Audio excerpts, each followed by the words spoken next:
Let me begin with a simple but unsettling question. What happens when the world's most powerful empire decides that international law is optional only to realize that other powers are watching closely, learning, and getting ready to respond?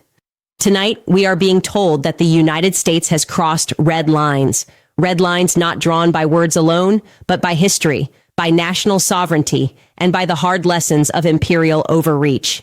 The reported abduction of Venezuela's leader, Nicolas Maduro, is not just another foreign policy headline. It is a signal, a warning light, and possibly the opening chapter of a much larger global confrontation. When a powerful state takes it upon itself to remove or abduct the leader of another sovereign nation, it is not simply using a controversial tactic. It is changing the rules of international behavior in real time. The alleged U.S. action against Venezuela goes far beyond diplomatic pressure or economic sanctions and enters territory that most of the modern world has agreed, at least on paper, to reject. The immediate target may be Nicolas Maduro, but the wider message is clear. Sovereignty is conditional, and it can be taken away by force if it clashes with U.S. strategic interests. That message does not land quietly in a world already stretched by intense great power rivalry. The real hook here is precedent. International politics does not function on single events. It moves on accumulated examples. If abducting a foreign leader becomes normal or even tolerated, then every head of state outside the U.S. alliance system has to ask a deeply disturbing question. Who comes next? This is exactly why China and Russia see such actions as violations of red lines. They understand that today's exception becomes tomorrow's excuse. What is framed as a one-off response to Venezuela could quickly be reused as a legitimate tool against any government labeled inconvenient. There is also a deeper structural issue beneath the surface. For decades, the United States has claimed to be the protector of a rules-based international order. Yet, actions like this expose a contradiction at the core of that claim. Rules that apply only to weaker countries are not real rules. They are tools of control. When the most powerful country in the world signals that international law comes second to its political goals, it invites others to act the same way. The result is not stability, but a gradual breakdown of trust that makes global conflict more likely, not less. Another important hook is how fast these precedents spread. They do not stay limited to Latin America. Leaders in Asia, Africa, and the Middle East are watching closely, adjusting their alliances and security plans. If sovereignty can be violated so openly, neutrality becomes risky, and reliance on U.S. protection begins to look unreliable. This is how blocs harden, arms races speed up, and diplomatic space narrows. Perhaps the most revealing part of this moment is what it says about power itself. Empires often believe bold unilateral actions show strength. In reality, they often expose fear about declining influence. By crossing this line, the United States may think it is asserting control, but it is also pushing rivals to coordinate, resist, and build alternatives. Once that process starts, it becomes extremely hard to stop because precedent, once set, cannot be unseen or undone. At the center of this controversy stands a familiar distraction, the personality and politics of Nicolas Maduro, but focusing on the individual misses the real issue entirely. For China and Russia, this moment has little to do with defending a specific leader in Caracas and everything to do with defending a principle that directly affects their own security and global position. The hook many observers miss is that great powers rarely react to names. They react to patterns. What worries Beijing and Moscow is not just who was targeted, but how the targeting was carried out and what it signals about future U.S. behavior. From their point of view, the alleged abduction is a stress test of American power. It asks a simple but dangerous question. Can the United States remove a foreign leader it opposes without facing serious consequences? If the answer is yes, then Washington has effectively claimed a one-sided right to intervene anywhere its interests are challenged. That is not a Venezuela problem. It is a global one. China and Russia understand that allowing such an act to pass would invite similar pressure on their allies, their investments, and eventually their own political systems. There is also a strategic calculation shaped by history. Both Beijing and Moscow have watched how U.S. interventions unfold. They often begin with moral language, democracy, human rights, stability, and end with long-term disorder, economic damage, and geopolitical reshuffling. By treating this incident as a structural threat rather than a moral argument about Maduro, China and Russia avoid the trap of debating personalities and instead confront the deeper mechanism of U.S. dominance. Another critical hook lies in the economic dimension. Venezuela is deeply tied into Chinese and Russian strategic planning through energy projects, loans, and military cooperation. An action against Maduro is therefore also an indirect action against their credibility as global partners. If they fail to respond, they risk signaling to the world that their guarantees and investments can be overridden by Washington. In international politics, perception is power, and perceived weakness invites more pressure. What makes the situation especially unstable is that China and Russia are not seeking conflict for its own sake. They are seeking predictability. A world where leaders can be abducted at will is a world where long-term planning becomes impossible. That uncertainty pushes major powers to harden their positions, speed up military readiness, and deepen alternative alliances. In that sense, the U.S. move is less an attack on a single government and more a challenge to the entire balance of power. Ultimately, this is why the response from Beijing and Moscow sounds less emotional and more absolute. They are not saying do not touch Maduro. They are saying do not normalize a system where force replaces rules. Because once that system is accepted, no amount of power can guarantee who will be safe from it next. One of the most common misunderstandings in Western political commentary is the belief that retaliation must be loud, immediate, and dramatic to be real. China and Russia do not operate that way, and this moment exposes that gap in understanding. If Washington is expecting an instant military reply or a dramatic diplomatic break, it is probably looking in the wrong place. The real hook is that modern retaliation, especially among major powers, is increasingly quiet, cumulative, and highly damaging over time. It is designed not to satisfy public anger, but to reshape the strategic environment in ways that are hard to undo. From Beijing's perspective, power is exercised through patience.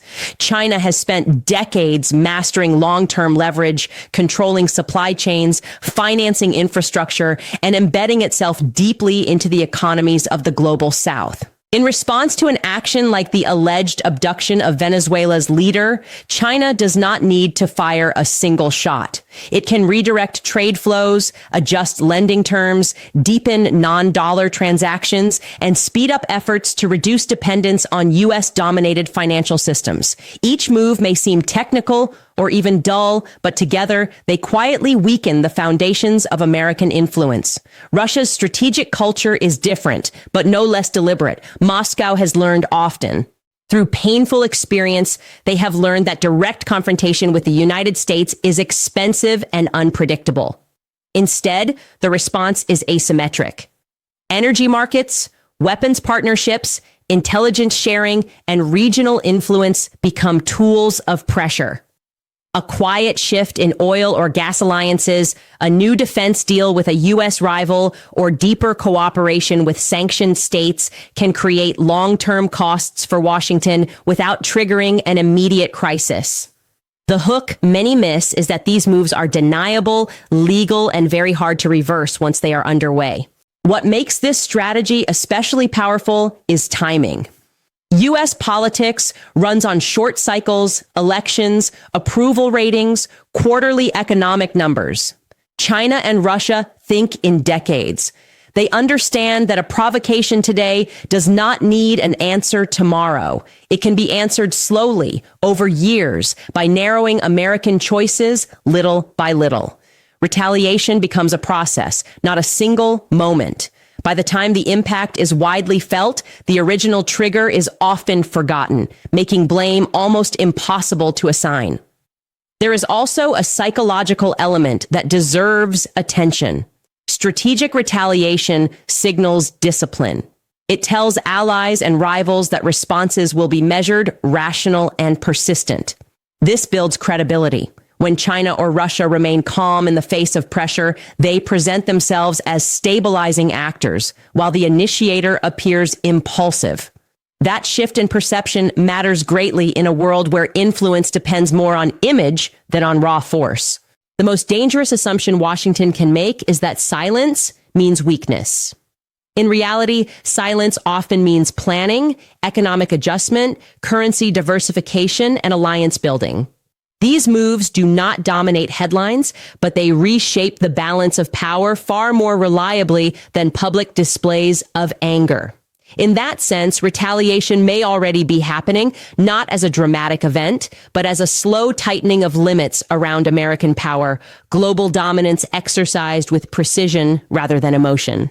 What is unfolding beneath the surface of this crisis is not a sudden collapse of U.S. power, but something far more significant, a steady and accelerating challenge to American hegemony that is happening quietly and mostly out of view. The hook many fail to see is that no empire loses dominance in one dramatic moment. It loses it when others stop believing that the system it built still serves their interests. Actions such as the alleged abduction of a foreign leader speed up that loss by convincing more countries that U.S.-led structures are not neutral, not predictable, and not safe. For decades, American dominance has relied less on military force and more on systems, control of global finance, the central role of the dollar, influence over international institutions, and the belief that Washington ultimately sets the rules. When the United States appears willing to break those rules openly, it weakens the legitimacy of the very framework that supports its power. Countries begin asking a dangerous question: why depend on institutions and currencies that can be turned against us at any time? Once that question spreads, moving away from U.S. leadership becomes logical, not ideological. China and Russia have been preparing for this moment for years. Alternatives to the dollar are no longer just ideas. They are being tested and expanded through bilateral trade, regional deals, and new financial tools. Energy contracts settled in non-dollar currencies, development banks outside Western control, and payment systems built to operate beyond U.S. sanctions are all parts of this slow transformation. Each step erodes leverage that Washington once assumed would always be there. The hook is that none of this requires confrontation. It only requires patience and consistency. What makes this challenge even stronger is that it appeals to countries not aligned with Beijing or Moscow. Many nations in Africa, Latin America, and Asia have felt U.S. pressure through sanctions, conditional lending, or political interference. When they see red lines crossed without consequences, they do not rush to defend the existing order. They look for alternatives. Quiet involvement in new systems becomes a form of self-protection, not rebellion. There is a strategic irony here. By trying to assert dominance through unilateral actions, the United States may be encouraging the multipolar world it has long tried to avoid. As dependence on American systems declines, so does America's ability to shape outcomes without force. That raises costs, fuels resistance, and shrinks diplomatic options. Power that once flowed easily through institutions must then be enforced directly, which is always more expensive and less effective. The most revealing part of this moment is how little noise surrounds it. There are no bold announcements of a new world order, no official rejection of U.S. leadership, just a slow redirection of trade, finance, and diplomacy. By the time this shift becomes impossible to ignore, the structures that once guaranteed American primacy may already be hollowed out, not by confrontation, but by choice. For years, Washington has framed sanctions and covert operations as clean and controlled tools, precise methods to discipline foreign governments without open war. The hook now demanding attention is this: those tools are no longer creating compliance, they are creating resistance. What was once sold as smart power is increasingly acting as a trigger for counter-alliances, economic defiance, and long-term strategic backlash. Venezuela is not an exception. It is a warning. Sanctions were meant to isolate governments, divide elites, and force internal political change. Instead, they have often done the opposite.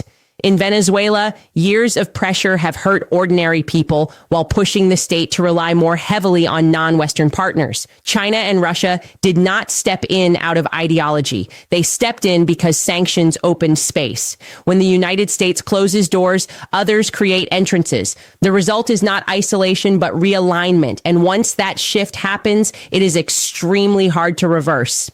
Covert operations follow a similar pattern. They are meant to be deniable, limited, and temporary, but their cumulative effect is clear. Each intervention strengthens the belief that U.S. involvement carries hidden costs and unpredictable dangers. Governments watching from the sidelines learn a simple lesson. Closeness to Washington can be as risky as opposing it. That realization does not weaken rivals. It encourages hedging, diversification, and quiet coordination to reduce exposure to American pressure. The deeper hook lies in how these tactics change global behavior. Sanctioned countries do not just survive, they adapt. They build new trade routes, create parallel financial systems, and share survival methods with one another. Sanctions become a networking tool, linking targeted states into informal groups shaped by shared experience rather than shared ideology. Over time, this produces a growing body of knowledge on how to operate without the United States, a result directly opposite to Washington's original goal. There is also a credibility cost rarely included in official planning. When sanctions and covert actions repeatedly fail to produce regime change, they reveal the limits of U.S. power. That exposure matters. Allies start questioning whether alignment truly guarantees security or growth. Neutral states begin to wonder whether cooperation today simply invites pressure tomorrow. In such an environment, resistance becomes sensible, not extreme. Perhaps the most dangerous backlash is psychological. Sanctions were meant to show control, but overuse signals frustration. They suggest a shrinking toolbox, a dependence on punishment instead of persuasion. That perception emboldens rivals and unsettles partners. When pressure becomes the default response, diplomacy loses trust and escalation becomes more likely, not less. What emerges is a strategic paradox. The more aggressively the United States relies on sanctions and covert actions, the faster it helps build a world designed to function without it. Influence that once moved through cooperation and consent is now being replaced by pressure and force. And coercion, as history keeps showing us, is only a short-term replacement for real legitimacy. When geopolitical red lines are crossed by those at the very top of power, the consequences almost never land on the people who made those choices. The most uncomfortable truth in this entire situation is that ordinary people, workers, families, neighborhoods, end up carrying the damage created by clashes between elites. Whether we are talking about Venezuela, the United States, China, or Russia, the pattern looks the same every time. Leaders posture, strategists run the numbers, and the population pays the price. This is not a mistake or a rare failure of policy. It is built into the way modern power works. In Venezuela, years of sanctions and political pressure have turned into shortages, rising prices, and falling living standards for people who had no say in the decisions that triggered them. In the United States, retaliation does not show up as bombs falling on cities, but as higher energy costs, broken supply chains, and growing economic anxiety. Working people feel it first at the supermarket, through higher rent, and through unstable jobs long before it is calmly explained on the nightly news. The deeper point is that global conflict today is felt less as dramatic spectacle and more as slow, steady economic decline.